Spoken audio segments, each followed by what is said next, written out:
देशाची सीमा सुरक्षित राहावी यासाठी आपले सैनिक त्यांच्या आयुष्यातील सर्व सुखांचा त्याग करून सीमेवर आपलं कर्तव्य निभावत असतात. कर्तव्य पार पाडत असताना त्या प्रसंगी आपल्या प्राणाचं बलिदान देखील करतात.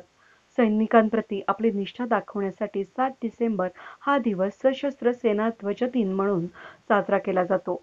ध्वजदिन निधी संकलनासाठी समाजातील सर्वच घटकांनी भरीव योगदान द्यावं, असं आवाहन जिल्हाधिकारी सुरज मांढरे यांनी सशस्त्र सेना ध्वजदिन निधी संकलन कार्यक्रमाच्या शुभप्रसंगी केलंय.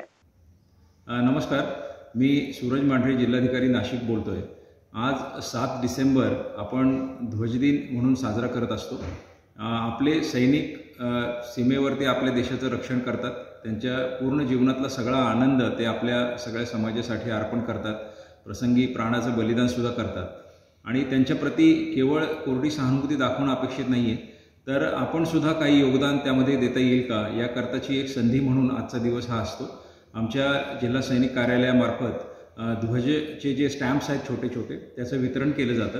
तर माझी सर्व नागरिकांना, सर्व अधिकारी कर्मचाऱ्यांना विनंती आहे की आपण त्यामध्ये जास्तीत जास्त भरीव योगदान द्यावं. प्रश्न असा नाही आहे की आपल्या योगदानातून सैनिकांना काही मदत करावी किंवा काय.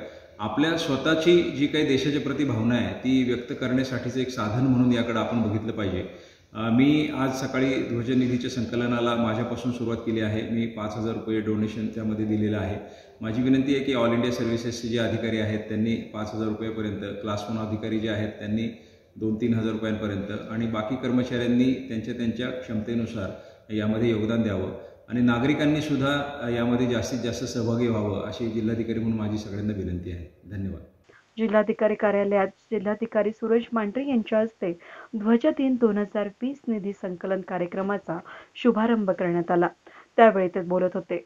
यावेळी जिल्हा सैनिक कल्याण अधिकारी माजी लेफ्टनंट कमांडंट ओमकार कापले, जिल्हा सैनिक कार्यालयीन कर्मचारी नवनाथ दाने, संजय थोरात, सुनील पाटील उपस्थित होते. यावेळी जिल्हाधिकारी सुरज मांढरे यांनी सशस्त्र सेना ध्वजदिनानिमित्त रुपये 5,000चा निधी देऊन ध्वजदिन निधी संकलनाचा प्रारंभ केला.